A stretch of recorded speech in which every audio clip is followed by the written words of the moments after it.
some questions you guys asked me, to ask her. Yeah, this is my mom. Hi. The last time she was on this channel was for her wedding. Yeah, she was in that video, clearly because it was her wedding. But, okay, I'm about to get started. Are you ready? How you feel? Okay, let's go. Let's do it. Okay, first question. How did you feel when you found out you were pregnant with me? So when I found out I was pregnant with you, I had a bunch of different emotions, to be honest. I was nervous. I was happy, but mostly nervous because there is this like stigma. First of all, I was 19. I was 19 years old, and like there's this stigma. I don't know, like every time like somebody's pregnant that's young in the family, it's just like it's frowned upon. It's not like, Yeah. But it's always after the birth that everybody's like, oh, celebrating and like, it's all good. But that pregnancy, that first initial pregnancy is like, you knew what you was doing to get pregnant. Like, everybody's looking at you side-eyeing, you're like, but I was happy overall. Your dad was super happy. Like, he was like, tell the world, shout, blow the trumpets. He was like, that I did that. Like, he was going around telling everybody, like, yeah. But, yeah, I was happy overall. It was just getting through that pregnancy stage. Like, the family, they give you a little vibe that's like, you're 19, pregnant. Okay, next question. Which pregnancy was the hardest? The hardest. Yeah, this is number 4. Number 4. Yeah. Which one was the hardest? The hardest, I would say, well, first of all, they were all hard in different ways. Let's say that. But Nakai was really, it was tough because I dealt with a lot of hardship through his pregnancy.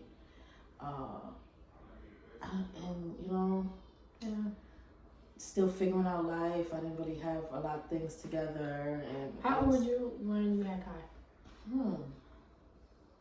Kai's... You trying to make me tell my age? No, I'm not. Next question. Next question. I'm just next question. I wasn't 19. Okay. Okay. Oh boy. Here we go. Do you regret having me? No. We always have conversations about you. Imagine that went the wrong way. No, because we got to grow together. Yeah. So our relationship and our bond is a direct, effect of that. And, we be kicking it. And like I look at you and I look at a lot of kids that's your age and I'm like, man, you're really mature. Like you could have certain conversations. You was there when I was in the streets acting crazy. You was there when I was knocking girls' heads off, so you saw the growth in me, and I believe that that's triggered and allowed you to be able to grow too. So I love you, girl. Regret you, girl. Stop. What was high school like for you? High school. So while I was in high school, I felt like it was the worst thing in the world. What school you went to? I went to Washington Irving, class of 04. I was in performing art house. So I was a dance major. If y'all know, ask about me. Anyway, but when I was in high school, I felt like it was like the worst time ever. But after I left high school, I was like, I had some good times in high school. Take me back, please. We did a lot of performances, like, I did a lot of stuff that I'm proud of in high school. I've met some dope people, like the people I went to high school with. A lot of them are doing some really good things in the world, so high school was good. What was the hardest thing you learned growing up? The hardest thing I learned was about forgiveness. I've been through a lot of stuff that people don't ever forgive people for. But I learned that forgiveness is not for them, it's for you. Because they're out living their lives, they don't even care or even remember what they did to you or stuff like that. So forgiveness is key. Make sure you forgive for you, not for them. What's something you did when you were younger that got you into a lot of trouble? Like teenage years, because these is people who asking. Ooh. I did a lot of fighting. Yeah. Stories go for days. Like, I hear a new one every day. Other people tell Nilayeavaa about my fighting stories all the time. I was like, my mom did what? I was always the little skinny little girl, so I from young I already had that you can't beat me. Like, you're not gonna beat me. And I took that with me in everything. Like, even when I played sports as a kid, like, I had to be the best. Like, I was low-key nice at everything I did. So anything I wanted to do, I was really good at. So that, it just like boosts my confidence. But for a long time, I walked around with like this. I was the one that you couldn't look at crazy because I'm gonna ask you, what are you looking at? And I got in a lot of trouble for it. That's probably what I got in trouble with the most, was fighting. Thank God I ain't never have to do no crazy jail time or, get in no real serious issues with the law, but... Surprisingly. Okay. Now, coming off of that, Oh boy. how do you feel about fighting? Like, how do I feel about fighting? Yeah. Well, like I now? said, I fight differently now. I'm a woman of God now, evangelist. I live for the Lord. Thank you, Jesus. The things I fought for were real petty in the past. These times I let God handle it, and I've learned that when I let God handle and He fight my battles, that His punch is bigger than mine. Yeah, unless somebody put their hands on you or is going crazy, it ain't worth it. Yeah. Okay, look. Last fighting question. Oh boy. What would you do if I got into a fight? It depends on the circumstances. Like what? Like, because I don't just be fighting. Yeah, I know you. You're not who I was. You're not that person. But if you're in a fight, I know it's somebody did something crazy to you. And I know you can hold your own as long as it's a fair fight and you ain't get. I know that's never gonna happen. Yeah, don't say it, because it's not. Yeah, I'd be upset, but I know you can handle yourself, and as long as it wasn't like no crazy situation, then I'll be cool. I'll be alright. Yeah. How do you feel about fake friends? Fake friends. So, first of all, if they fake, they ain't your friend. That part. And I've said that before. So, I don't really deal with a lot of. I deal with people accordingly. Once I get a whiff that you fake, I'm gonna bring it to your attention, and then I'm gonna push you to the side. Yeah, don't keep fake friends around you. Like, once you see them moving a little crazy, put them in their place. Put them where they belong. Like, how do you feel about sleepovers? Sleepovers. Yeah. Elaborate. Like when you go to your friend's house. Well, as an adult, I don't really do sleepovers because... Me!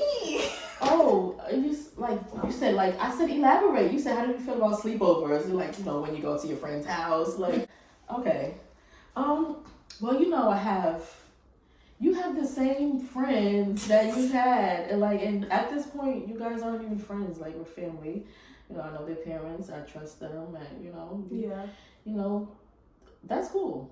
I think that's important for you guys to have a bond, and for the parents to have bonds. I could pick up the phone and call any one of them anytime. Like, hey, Nilay's coming over. Oh, hey, I'm sending for so and so, can she come? You know, like I think that's cool. Now, what about them people that be sleeping at their boyfriend and girlfriend house? Well, let me say this. I know people this. Yeah. I was one of those teenagers that got to sleep at my boyfriend's house. I basically moved in with him and his family. We used to go on trips and stuff like that. So I know what happens. That's for the people that do that. I wouldn't condemn it like all the way. Of course, it's not like the most healthiest thing, but you do have parents that are like how I mentioned your friends are, like that communicate, that are on the same page as you guys. Like if certain things are off limits, the parents are really enforcing that. And it also depends on the age, and like it just depends on the circumstances. Yeah. So yeah. Your first time sneaking out. Sneaking out. Well, you technically just said you did anything you wanted to, so it didn't seem like you had to sneak out. You just walked out the house. I really didn't. As a kid, I might say like maybe like, no. It was. Cause I didn't play with my father at all. Like he wasn't with none of that. Like I never had to sneak out. I don't know what that's like.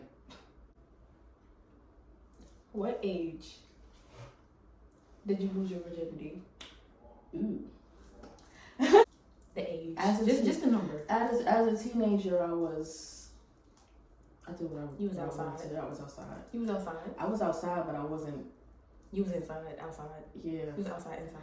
I was outside, but I always had one boyfriend for a long time. Like I was always wifed up. Always. So I lost my virginity at 16.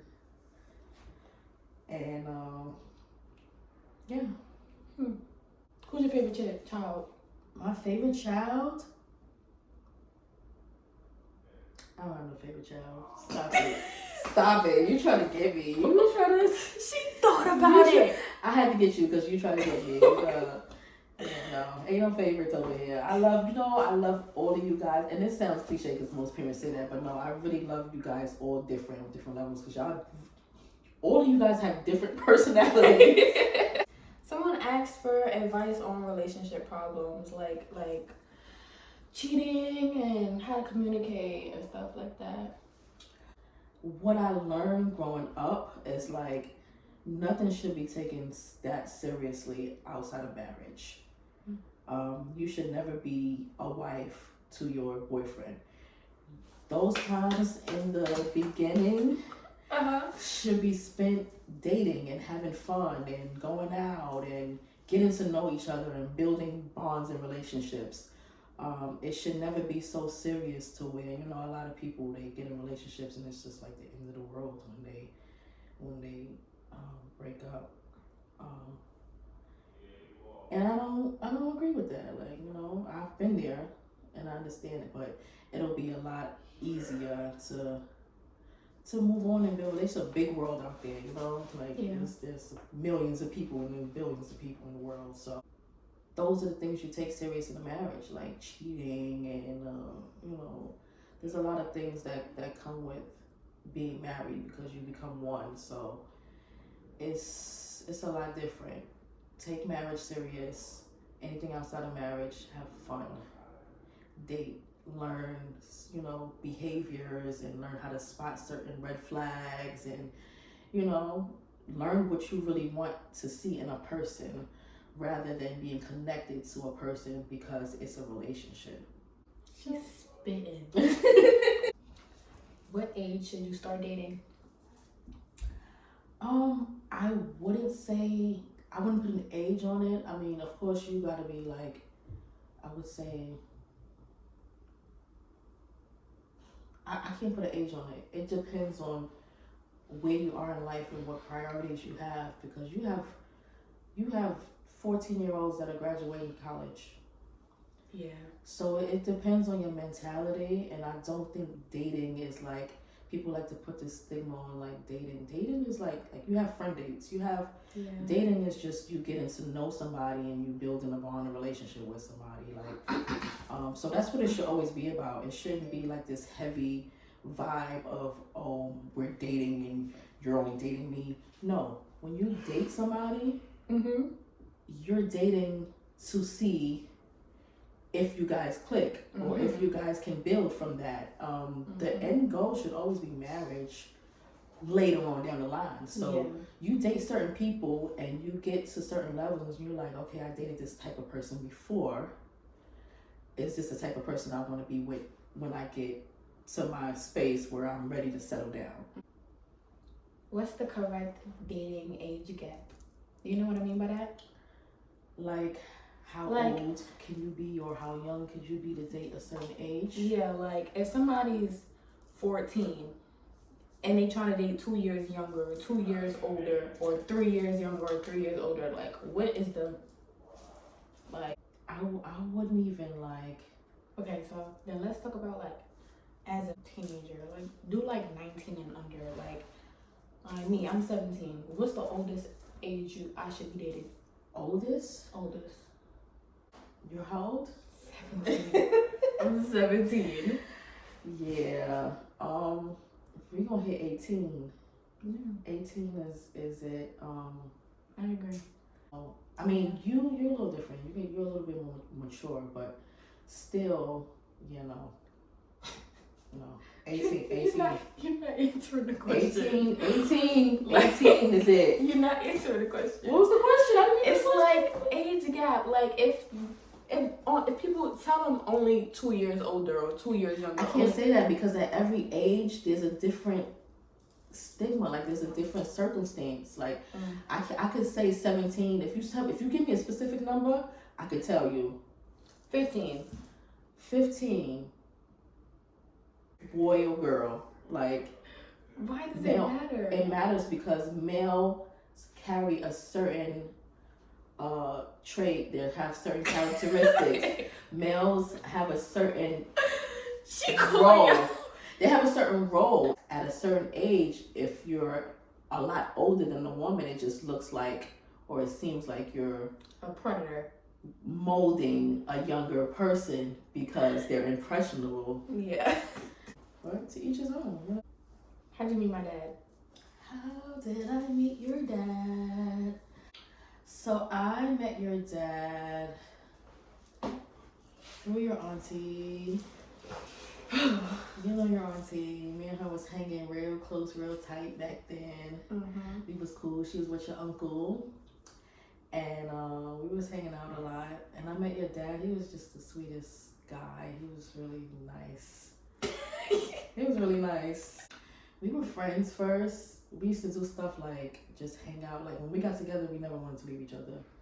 So we used to be outside sometimes just talking. We used to sit on cars and watch the sun come up and just talk about life and what we wanted to do and how we wanted to be. And that's how we started. We used to hang out, we used to go out to the club and just party and all of that. And then we started to date and like each other for real. But we were friends first. Like we had a really good bond. He used to come. I lived at that point.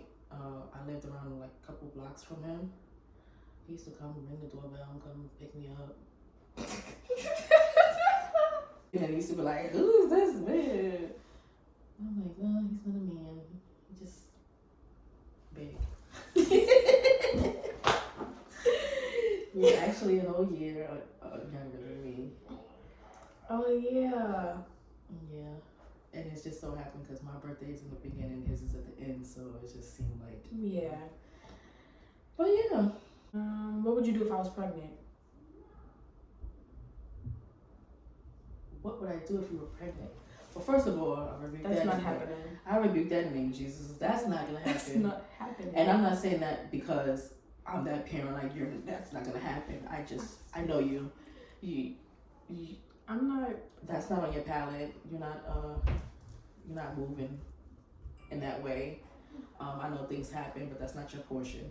I ain't bopping and bopping. That part, but that's not your portion.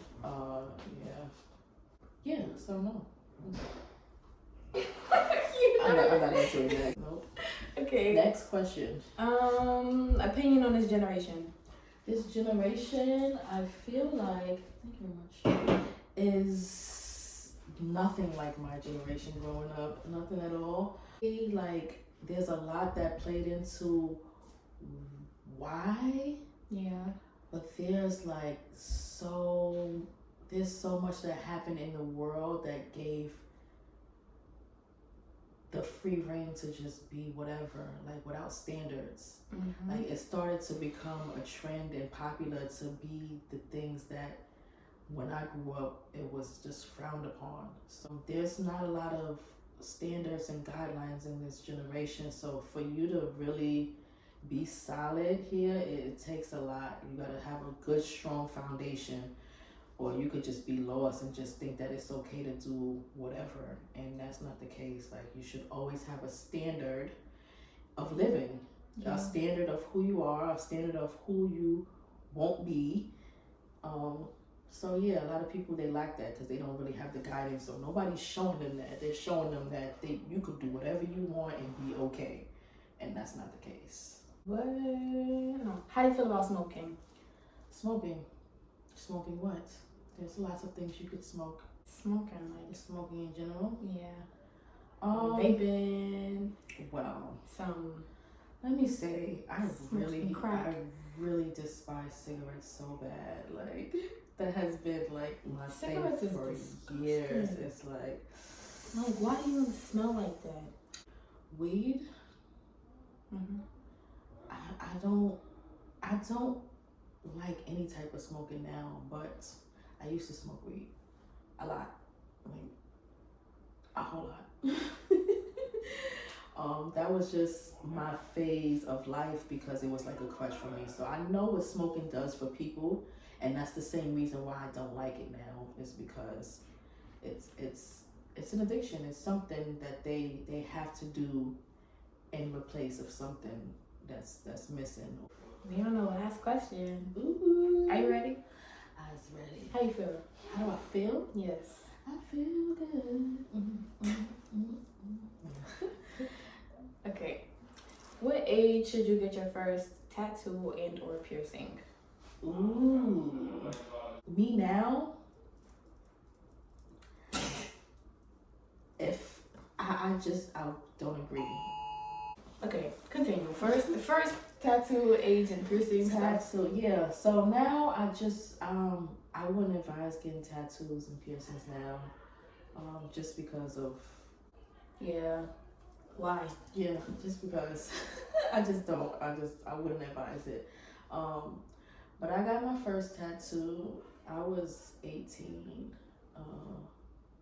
Because I didn't really have nobody that was gonna take me to go do it. Mm-hmm. So I waited till my 18th birthday till I could go get it done on my own. What'd you get? A stupid tattoo that I just really hate now. It's still there. I have to, it sucks. It says Lala, that was my nickname. And I was just doing it because I could. Yeah. Reasoning matters. Mm-hmm. I wouldn't advise tattoos now. I allowed you to get your tattoo. How old were you? 15. You're 15? I was 15. It was like a week or two before my birthday. Yeah. It was like a day after his birthday. So yeah, because it was a tribute to your dad, and it was fresh. He had just passed, and I was just like, I was just like, okay, that. And then your piercing too. I originally said no about that. She kept saying no. And then I called her dad and was like, oh, she's here trying to get this piercing. And he was like, well, she is getting older. And I'm like, she thought he was gonna agree. What? And he was like, well. And then we lost him. He died, and it was just like, well, that was the last parental decision that he made. For you. He was just like, so I let her get that in honor of him. So, that's the only reason why I said yes at 15, because I was like 16 when I got this. Well, you had a tattoo at 15. It was a long last 3 months. I know that helped you to cope. I know it was a really tough time for you, so I knew that gave you some type of relief that you could look at that and say, hey, I did that for you, daddy, you know. So that was the only reason why, because if none of that happened, you was not getting no tattoos. At 15? No way. So, you know, there was a light at the end of that, but other than that, just a regular tattoo, nah, quiet. Yeah. Yes. Oh my gosh. Okay, how do you feel now? Like, what do you think about the questions? And they weren't bad questions. And you know me, I'm really open. I'm down to earth. You know, I'm an evangelist, but I'm not always like, oh, God said and the Bible says and no, I'm not like that. You gotta be realistic. You gotta just have balance. You gotta, you know, the things that are really, really don't sit good with my spirit, or I notice against God, I really just don't deal with. I don't play with him, but you know, you gotta just. Do you have any advice for people that, you know, scared to ask their mom these questions, or like trying to build a better relationship? The reason why that I'm so open and you could come to me and talk to me about certain things is because I didn't have that. So I know what it's like to have questions about life in the world, because, you know, the world is very complicated. And if anything, you know, I have your best interest at heart. So, I don't know, show them this video. Like, listen, I want that. I want to have that. How can we get to this type of level? Because some parents, they don't even see, you know, a lot of people think parents are supposed to have it all together and like we know everything and that, you know, we're supposed to have a standard. But I tell Nilayeavaa, like, I'm not perfect. Like, some things I don't know. We gonna have to find out together. I don't know. So yeah, like, don't expect your parents to have it all. And there's always a reason why they are the way they are. Yeah. And if you could just get to the bottom of that, then that's the beginning. Like, comment, share,